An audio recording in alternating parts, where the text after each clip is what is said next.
Around Dodge City and in the territory on West, there's just one way to handle the killers and the spoilers, and that's with a U.S. Marshal and the smell of gun smoke.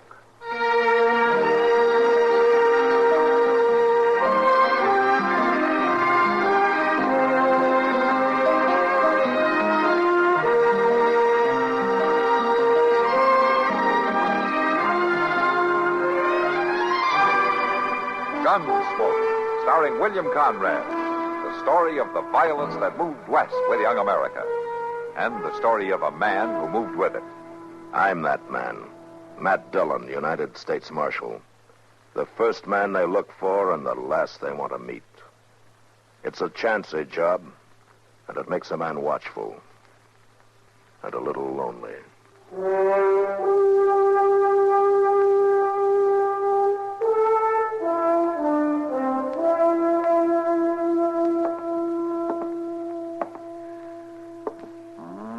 Here she comes, Mr. Dillon. Here who comes, Chester? Holly Dean. She's come down the street there. Somebody must have told her.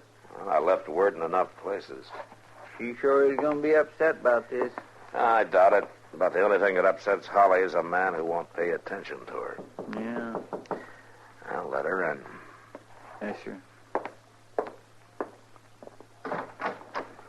Come right on in, Miss Dean. Thank you, Chester. Oh, my, how handsome you look today. I do. Uh-huh. Now, that's mighty nice of Oh, you. Matt. My, it's just been ages since I've seen you. Sit down, Miss Dean. Miss Dean. Wait, isn't it Holly anymore? Here you are. Sit down. Thank you. Well, you look mighty stern and official, Marshal. Have I committed some crime? Not that I know of. Well, then what's this all about? 3 different people told me you wanted to see me. That's right. I thought you better know about this, Miss Dean. About what? Sam Bruger. He's out of prison. Escaped? No, paroled.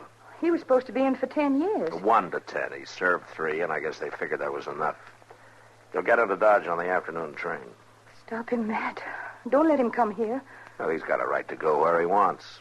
I just thought you ought to know about it. You and your husband both. Matt, you've got to protect me. It's your job, too. I will, if it's necessary. Well, of course it's necessary. He'll try to kill me.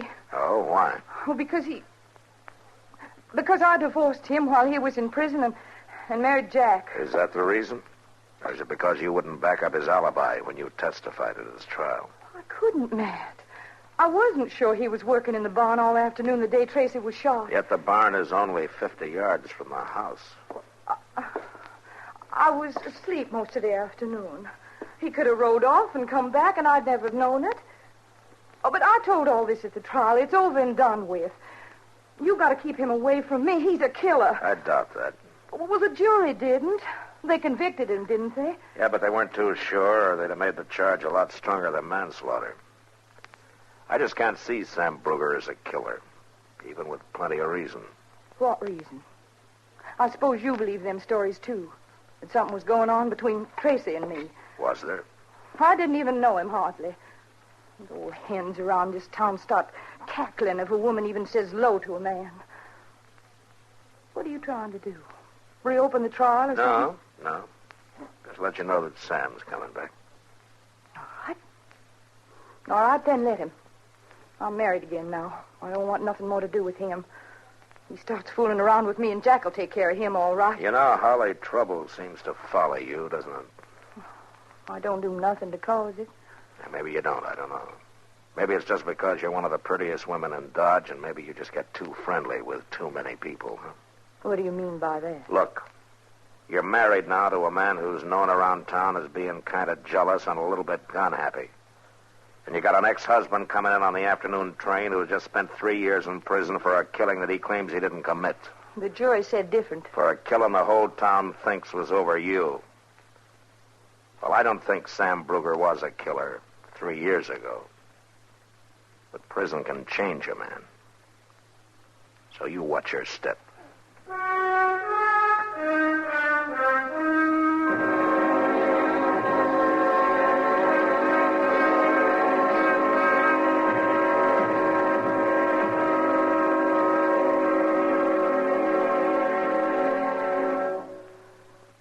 just listen a minute, if you will. I've got a little story to tell you.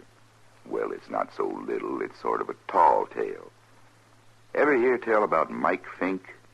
Well, he was a hero. A legendary hero, I guess you'd call him. The greatest keel boatman of them all. Yes, sir.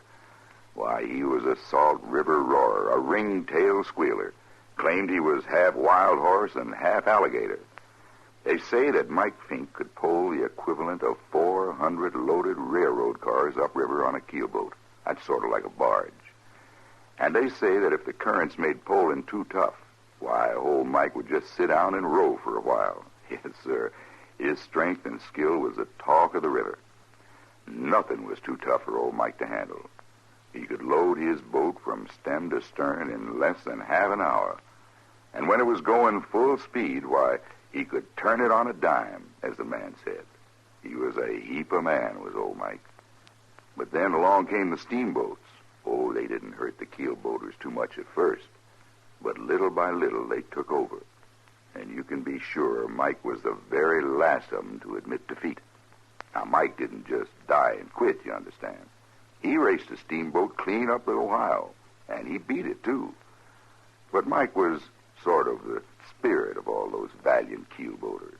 And as they quit one by one and just sort of faded out of the picture, why, old Mike did, too. But as long as stories about him are still told and retold, the early pioneers of our waterways won't be forgotten. No, sirree. I wish I had time to tell you another little story about Mike, but I have an idea you don't believe me anyway. Say, isn't it nice being citizens of a country where you can laugh and talk about things free as a breeze, and write and read and worship too? Yes, sir. Maybe you don't think about it much, but you should.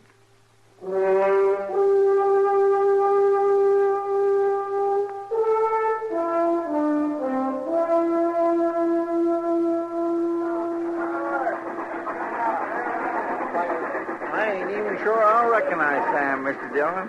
Oh, he won't look too different, Chester. You reckon he's aiming to start trouble? I don't know. Yeah, by jing, she's pretty enough to turn my head even if she was to put her mind to it. You'd have to get in line, Chester. There's about a dozen ahead of you. Oh, well, my land, I was just saying that, Mr. Dillon. I know her too well. Yeah, sure you do. Now, come on. Sam's getting off over there. Why, a man would just be plumb foolish to get tied up with a woman like that. Well, here's a man who can tell you. I declare he ain't changed hardly at all. Not outside, anyway.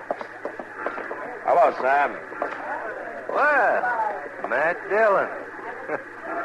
Last man I saw when they took me away, first one I meet when I get back. Things never change, do they? Not too much. How are you? It's just a 3-year picnic, Marshal. You know, they take real good care of you up there. Even got bars all around to keep folks from getting in and bothering you. Yeah, sure. Marshal, how is Holly? Oh, fine. I saw her just this morning. Did, huh? Well, that's more than you're going to do, Bruger. What? Easy now, Dean. Sam, you remember Jack Dean, don't you? Oh, yeah. Yeah, a gambler. I didn't quite get that remark of yours, Dean. You got it, all right. You stay away from Holly. You hear me? Well, what are you on the proud about? Holly's married to him now, Sam. I thought you knew. No, I didn't know that. Well, you do now. And don't you forget it. You bother her, and I'll shoot you like a mad dog. All right, that's enough of that kind of talk, Dean. I want him to know how things stand. Well, now, wait a minute. I think maybe you ought to know how things stand, too, Dean. I come back here for just one reason. Just to find out who did kill Tracy Walters. The way I hear it, you did. No, Holly lied at the trial. She knew I never left the place that day. I aim to find out why she lied. I told you to leave her alone. I got no interest in her otherwise. I feel sorry for you, Dean. I learned about Holly. I paid for it. Seems you ain't yet, but you will. No jailbird's going to talk about my wife like that. That's enough, Dean. Taking up for him, are you, Marshal? You get going. All right, I'll move. When the law won't protect a man's home, I figure he's got the right to do it himself. Thank you, Marshal. Man on parole can't afford to get into any arguments. Or wear a gun either, Sam. I'm going to have to take yours. Play it right down the middle, don't you? No exceptions for either side. Well, it works out better that way in the long run. All right. There you are. Thanks. I didn't kill Tracy, whether you believe it or not. I wasn't on the jury, Sam. But just one thing. You better stay clear of Jack Dean. He can make you an awful lot of trouble. I got no reason to bother him. Haven't you? Oh, you mean Holly? No, what I told Dean is the truth. I'm over her, Marshal.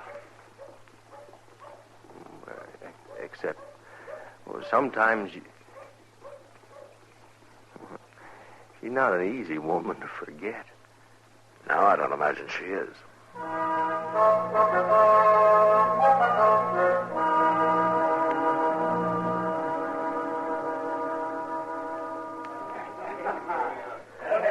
You know, he doesn't seem to have changed much, Matt.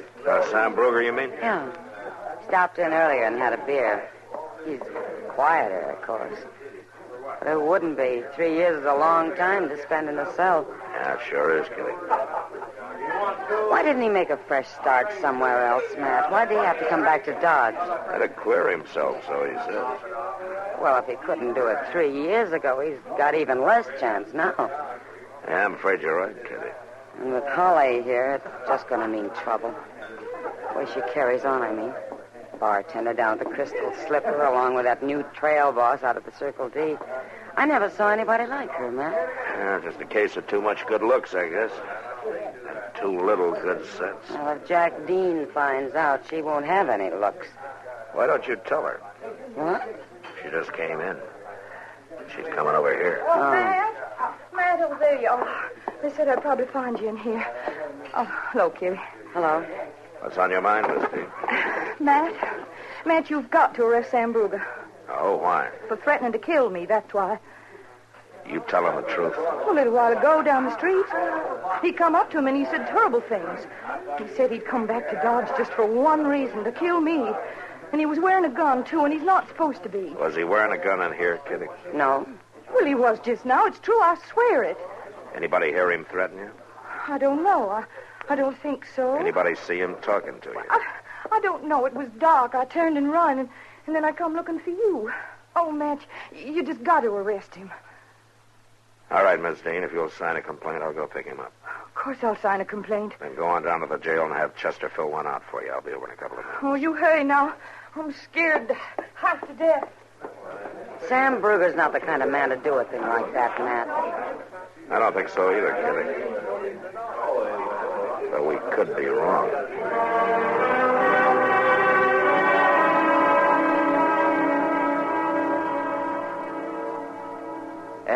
Matt, there are times when a man of honor like myself is appalled by the low ethical standards he finds among his friends and acquaintances. Ah, is that so, Doc? Go ahead, Doc. It's your move. Stay out of this, please, Chester. Matt, no doubt you know what I'm referring to. I just thought you were talking to keep from having to move that checker and letting me take 2 more of your men. They're ridiculous. I've as good as got the game won right now. Then why don't you move?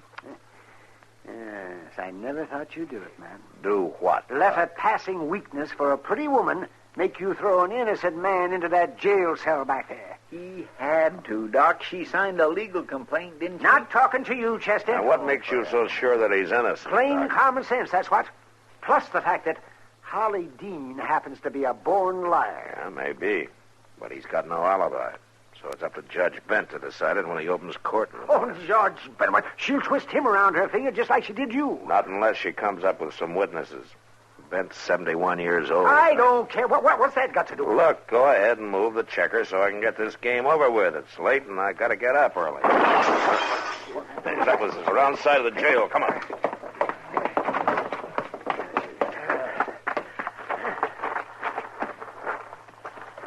There goes somebody on a horse. Yes, they're getting away, Matt. Yeah, they've already got away. If we only had a moon tonight. What do you suppose they're trying to do, Mr. Dillon? And I got a pretty good idea.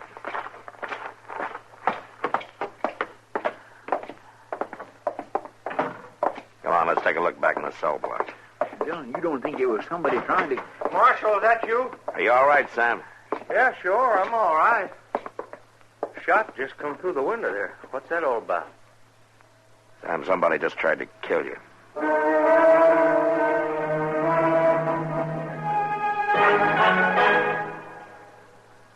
This is Myron J. Bennett with a little-known item of American military history.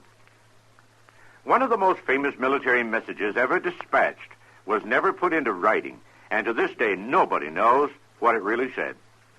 When the Cuban situation turned hot between the United States and Spain in 1898, the government wanted military information on the Spanish from General Garcia, commander of the Cuban insurgents. But Garcia was up in the mountains, where neither telegraph nor mail could reach him. So Army Lieutenant Andrew Summers Rowan was chosen to make a secret mission to the Cuban general with orders from President McKinley. Rowan completed his cloak and dagger jaunt through pathless mountains and fever-bogged jungles to bring back the information requested. He was promoted to captain, and the whole thing might have been forgotten if Albert Hubbard, a businessman author, hadn't heard about it and written an imaginative account under the title A Message to Garcia. It made Hubbard a fortune with over 500 million reprints and got Rowan the Distinguished Service Cross 24 years later. Asked long after the event what his message to Garcia was, the now retired Lieutenant Colonel flipped back an invitation from President McKinley to an old-fashioned New England boiled dinner at the White House.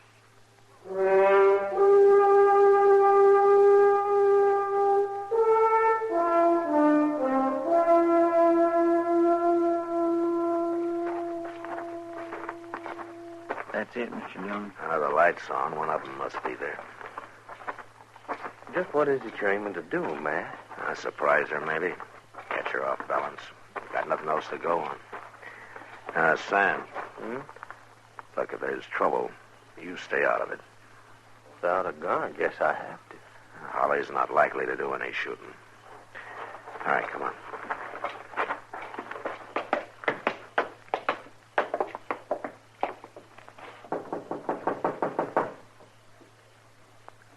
Who is it? It's Matt Dillon. I'd like to talk to you, Miss Dean. All right. Just a minute.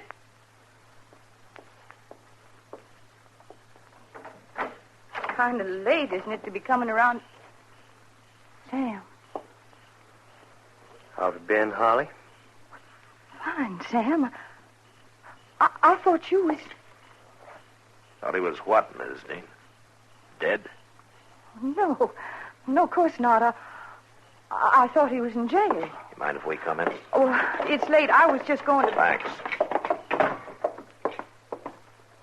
Now, you told me you'd talked to Sam earlier tonight, Miss Dean. I did. He threatened me. That's a lie, Holly. It's true, Matt. I did. You didn't act like it just now. He asked you how you'd been. You said fine. Looked to me like that was the first time you'd seen each other. No, that's not true. Why did you want him jailed, Holly? I was scared. He threatened me. Uh-huh. Who'd you send over to kill him? I don't know who shot at him. I didn't have anything to do with it. Shot at him? How did you know? Well, I thought you... I said kill him. I didn't say how. You lied at that trial, didn't you, Miss Dean? No, I didn't. Who did kill Tracy Walters? Now, come on. Who are you covering up for? Nobody. Who did it? What? He said he'd kill me if I ever told him. Who said? Jack Dean? Matt, he's in the other room. Get out of the way. All right, come on out.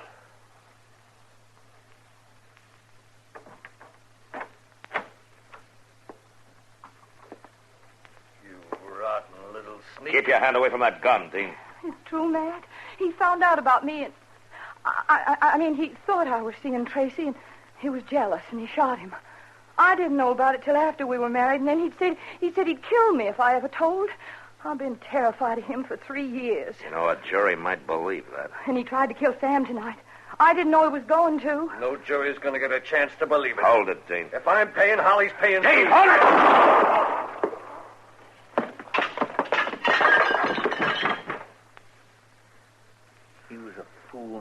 and he didn't have a chance. Well, it's not the first time he was a fool, Chester. Well, Sam, looks like you get that pardon. He's dead. Jack's dead.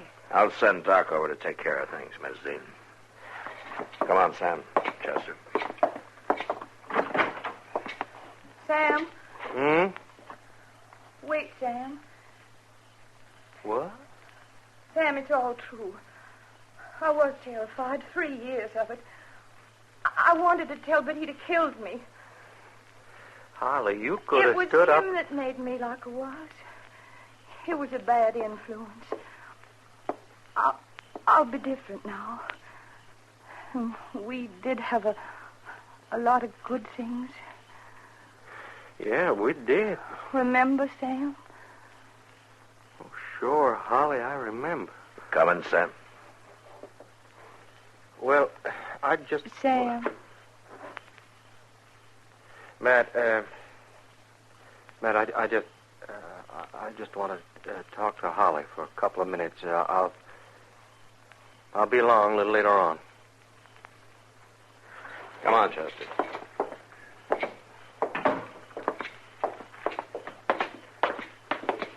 My, you'd think a man that's been took for a fool once would be cured, wouldn't you, Mr. Dillon? Either that or form the habit, Chester. As like you said yourself, he's mighty pretty.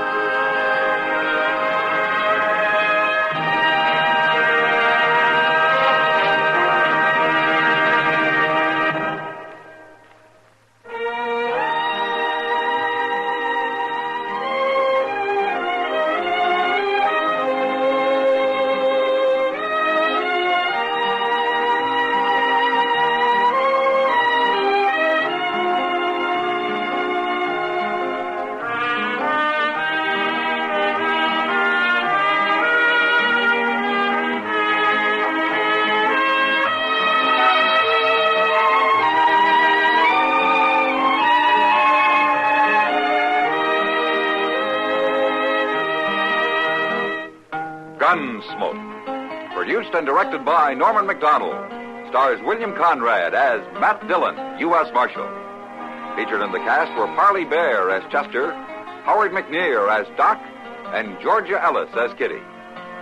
George Walsh speaking. Join us again next week for another specially transcribed story on Gunsmoke. This is the United States Armed Forces Radio and Television Service.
You've been listening to the OTR Gold Network.